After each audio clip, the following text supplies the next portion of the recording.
Oke kawan, yuk berdasarkan data sejarah, asal memang kita berasal dari mana? Oke, nah karena ini berhubungan dengan sejarah, oke ingat sejarah itu bisa subjektif, bisa objektif, ya.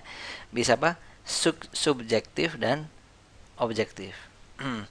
Makanya bisa subjektif, bisa objektif. Maksudnya gimana? Ah, subjektif itu tergantung dia yang nulis siapa, penulisnya, dia punya kepentingan apa dan sebagainya, gitu ya. Kalau objektif apa? Ya, dia biasanya hanya berkepentingan buat nulis aja, gitu. Karena banyak juga sejarah-sejarah itu beda buku, beda sejarah seperti itu, gitu ya. Sip. Makanya kalau sejarah kita harus banyak literatur sehingga kita bisa membandingkan. Di salah satu literatur aja ini di Indonesia kita udah nyebutin bahwa nenek moyang Indonesia katanya berasal dari Yunan. Yunan itu daerah mana tuh? Daerah Cina Selatan gitu kalau nggak salah. Ya, itu tapi salah satu literasinya aja. Ini tugas kalian untuk mencari bener nggak nih? Ya, ataukah jangan-jangan enggak gitu ya? Karena kayak dulu nih, kayak dulu bahwa Islam masuk Indonesia itu karena di bawah pedagang gitu kan ya, dari Gujarat. Tapi ternyata berikutnya sejarah mengatakan jauh sebelum itu Islam sudah datang, bahkan dari zaman para sahabat Islam sudah masuk ke Indonesia gitu ya, gitu. Oke, ini tugas kalian ya untuk mencari. Ini hanya salah satu literatur aja atau literasi aja yang ada menyebutkan itu. Nah, ini tantangan buat kalian. Oke, sip, cakep. See you, dadah.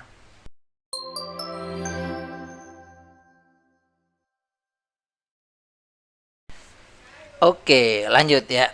Awik-awik merupakan aturan hukum tak tertulis bagi masyarakat mana nih? Awik-awik itu. Awik-awik. Eh, betul, dari daerah Lombok. Apa sih awik-awik gitu ya? Nah, kalau di Sunda ada juga bukan awik-awik. Di Sunda itu ada namanya awuk-awuk. Tapi itu makanan khas. Kalau ini beda lagi. Ini adalah aturan hukum tak tertulis. Awik-awik merupakan hukum tak tertulis yang berlaku di daerah Bali dan Lombok. Jadi di Lombok ada, di Bali juga ada dia ternyata. Gitu. Oke ya. Tentang kearifan lokal. Oke, dan di daerah-daerah lain pun sebenarnya ada juga ya sejenis awik-awik ini ya. Kalau di mana namanya? eh di Papua ada juga namanya apa ya? Tearo Neweak Lako gitu ya. Terus ada juga di Bengkulu namanya Selaku Kumali dan sebagainya. Nah, itu adalah kearifan lokal untuk menjaga alam biasanya. Oke? Sip, itu dia. See you. Dadah.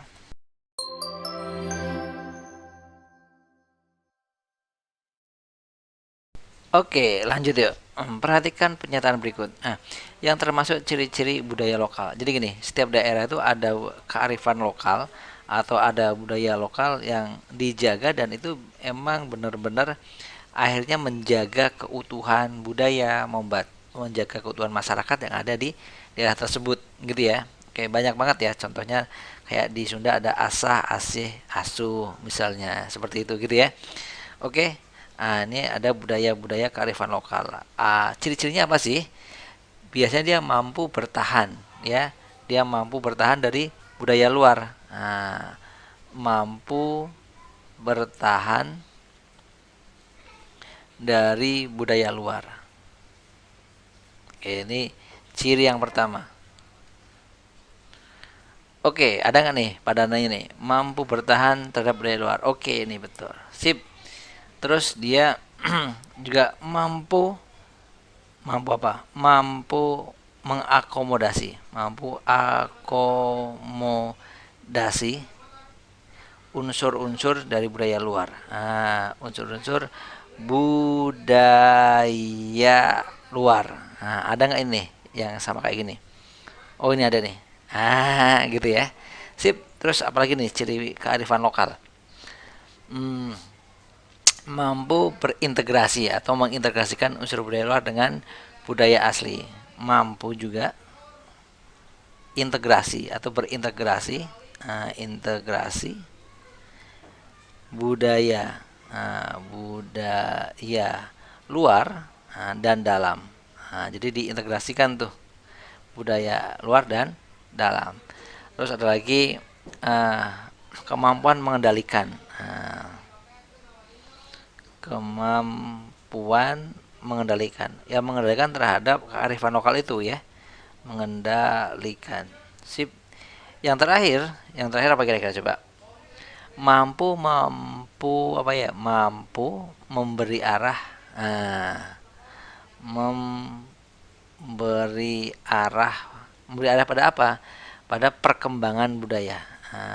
Perkembangan budaya. Sip, cakep. Kurang lebih gitu lah.